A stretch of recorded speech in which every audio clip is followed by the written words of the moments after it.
Hi, I'm Urvashi Pitre. My blog is TwoSleevers.com, and I'm also the author of two cookbooks, Instant Pot cookbooks. The first one, which has been out for a bit and is doing extremely well actually, is an Indian Instant Pot cookbook. If you've ever enjoyed Indian food at a restaurant, this is something that you might like. And then the second cookbook, which is a newer one, is a ketogenic Instant Pot cookbook. This is authorized by Instant Pot. It's actually the only ketogenic cookbook that's been authorized by Instant Pot that's out there. And why this is going to be important, for those of you who are familiar with the keto diet, you essentially eat lower carbs so you can control your insulin levels. And it's done for many health reasons, but I did it for weight loss. So I'll talk a little bit more about this, but I do want to show you what I used to look like before this. That was me then, and this is me now. We'll talk more about that later. However, today I'm going to show you how to make a Sesame-Ginger Chicken recipe in your Instant Pot that is super simple. It is out of this cookbook. It's page 72. You should check it out. And actually, there's another reason you should check it out. It's because when I cook by feel, so I'm going to be throwing things in. But when you do it, you might want, at least the first time, you might want to follow the recipe. So the reason I chose this recipe, there are three reasons. One, it's delicious. Two, I wanted to show you a keto recipe and have you look at it and realize how easy it is to make foods that are low in carb that are actually very tasty. But there is a third reason I chose this. And the third reason is a lot of people think that when you're cooking in a pressure cooker, everything that you make in there is going to be like a soup or a stew. And you can certainly make some delicious soups and stews in there. But it is actually possible to cook food and have it come out relatively dry. And I'm going to walk you through how to do that. But let's start with the ingredients that I have. 1.5 pounds of chicken thighs that I've cut up. So now I want you to notice the pieces. Look at those pieces. Now, people always say, what happens if I double the recipe? It doesn't matter if you double the recipe. The cook time is going to be same. However, if you use big, chunky, thick pieces of chicken, it's going to take longer. So just remember that about pressure cooking. Doubling the ingredients doesn't really make a difference in terms of the time you're going to cook it with. The thickness of the ingredients matters a lot. So if I have a recipe where there's a huge piece of meat and I've asked you to cut it into 3 and you decide not to cut it into 3, it's not going to cook through. So just keep that heuristic in mind. So going back to the recipe, here is about 1.5 pounds of chicken. And now what I'm going to do is I have some soy sauce that's going to get added. I have here some rice vinegar that we're going to add. We have some yummy smelling sesame oil that's going in here. We have a little bit of minced ginger that just went in. There's going to be garlic, minced garlic going in. And then you want something a little bit sweet, and because we're doing this as low carb, I'm using a little bit of Splenda. But if you're not low carb, you can use sugar. If you have something else that you prefer for a sweetener, then go ahead and do that. And this is it. Now, in the meantime, I'm going to walk you through how you do what's called pot-in-pot cooking. So this is your inner pot, right? This is what everything typically cooks in the Instant Pot. Now, what we're going to do is we are going to elevate another pot inside this. So you need 2 things for this. I have a little trivet, a steamer rack. Your Instant Pot comes with one, but you might want a slightly higher one, so you use that. And then what you want is a heat-proof container that's going to fit right in there. You can use glass. I don't, for a couple of reasons. One, it's really hard to tell what's heat-proof glass and not, and there have been some incidents where my glass is broken because I wasn't quite sure. So you definitely don't want to take that chance. But the other reason I do this is because metal is a really, really good conductor, and it helps a lot. So for most of your pots, anything that's 6 quarts or less, or in that range, you need something that's going to be about 5 or 6 inches across. This is a 6x4 that I'm going to use. So here's how this is going to work. The chicken itself has a little liquid that is going to get used to cook, to sort of steam, poach, boil, whatever it is that you would this recipe in here. Now, the other thing that's going to happen is I'm going to take a couple of cups of water and I'm going to pour this water into the bottom. Now, keep in mind that a pressure cooker needs steam before it'll come to pressure, okay? So what you've done here is you've put some water at the bottom to help create that steam so that the pot will come to pressure. You've put a trivet on here, and then you're gonna put this container. So let me try to very carefully pour this in here. So once you have your sauce in here, what you wanna do is you wanna be able to cover it. So I'm using aluminum foil just because, you know, it's disposable and I don't have to wash it afterwards.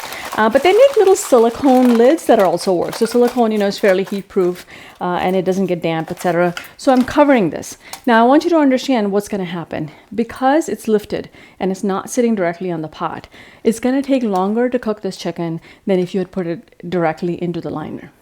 The other thing that's happening is the foil is going to keep off the condensation, but it's also going to retard cooking time a little bit. And then you seal the pressure cooker. Here's our pot. Okay, this is an Ultra. If you look over here, it has the ability to seal by itself. So as soon as you close the lid, the little valve pops up. With the other ones, there's a little turning mechanism where you have to take the valve and set it to either sealing or venting. So the Ultra I really like because I'm super absent-minded. It's set to high pressure at 10 minutes, and I'm just going to press start, and it's going to cook by itself. And while it's cooking, let me walk you through a little bit about keto and a little bit about what's in the book. So here's the book, as I mentioned, and I tried really, really hard when creating this book to come up with recipes that your whole family would eat. Because, you may be doing keto, somebody else in your family might not be doing it. And it can be extremely intimidating initially. You're not sure what to eat. You're not sure how to cook. You keep worrying about all the things you can't have. I can't have rice. I can't have pasta. But here's the thing. There are a lot of things that you can have. There's a lot of meats, there's vegetables, there's butter, there's bacon, there's ghee. There's a lot of really, really delicious things. And so in creating this recipe book, I tried to come up with recipes that just seemed to be good food. Hot and sour soup. Who doesn't like hot and sour soup?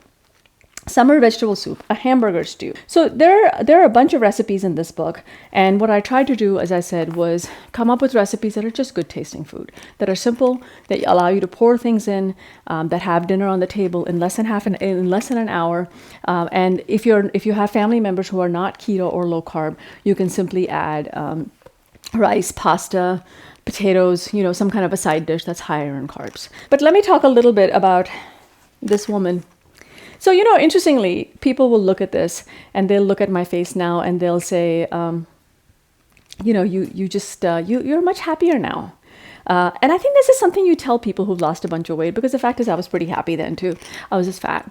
And the reason for me, now this varies by people, but the reason for me was that I ate way too many carbs. My diet was primarily carb laden. I didn't really enjoy meats. And that was something that I had to learn how to do. So as I mentioned earlier, my husband and I both had gastric sleeve. But here's the interesting thing about that. You can cut out half your stomach, and if you don't eat properly, you're still going to gain all the weight back. So when we went into that surgery, we had to accept that we were going to have to change the way we ate entirely. And part of that was saying, okay, not only do I have to eat low carb now, keto now, which is less than 20 grams of carbs in a day, that I might have to do low carb for the rest of my life. So the problem with that is, you can wrap your mind around it while you're losing weight, but maintaining that weight loss is not easy. So you're looking at me now, 80 pounds later, and I think 4 years later, a little bit more. Maybe in August, it's going to be 5 years. So 4.5 years. You got to keep it interesting, because you cannot live off of grilled chicken and plain salads. You just can't do that as a sustainable thing. The other thing is you can't have a bunch of specialty ingredients in your house and change the way you shop entirely. So in this book, there are only 3 or 4 ingredients that I've used that a non-keto household might not have. So I use almond flour for the baking. I use some kind of a sweetener, either Truvius or Splenda for the desserts. I have xanthan gum, which is a thickener. If you don't have that, you can use cornstarch. But other than that, it's like everyday food. And I would really encourage you, if you're going down this keto journey, to make it something that is sustainable. And things like, things like chicken, things like oregano, oil, tomatillos, peanut butter. These are just ingredients that many of us have in our homes. And that's how kind of this whole cookbook was constructed for you. So let's take a break, and I'll come back when this is done, and I'll show you how to finish out the rest of the dish. We've let the pot sit undisturbed for 10 minutes, and then I went ahead and released the pressure so you wouldn't have to listen to this loud whistling sound. And for the Ultra, the way that you do that is you press this button and it releases any remaining pressure. So let's open it up and let's see what's been happening with our chicken. We move the lid aside, and now you need to use something that's going to keep you from burning yourself. So I had these little shark tooth things that I use, silicone mitts.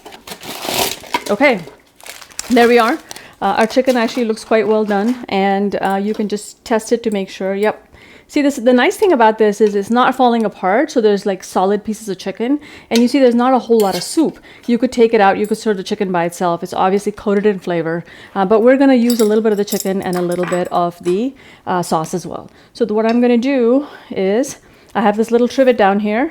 I'm going to pour the sauce in here along with the chicken.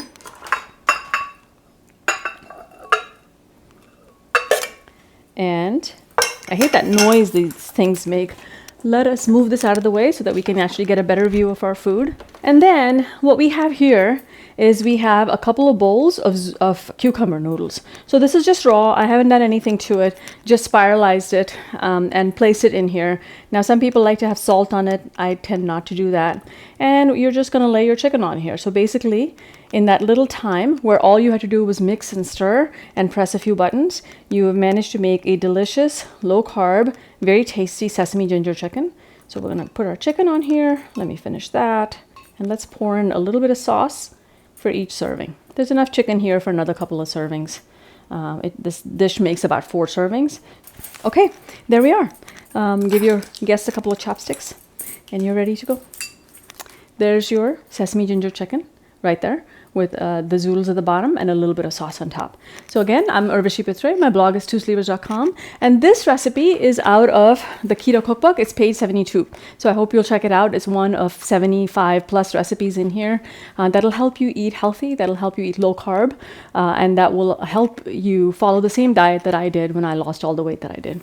Thank you very much for watching, and I hope that was helpful.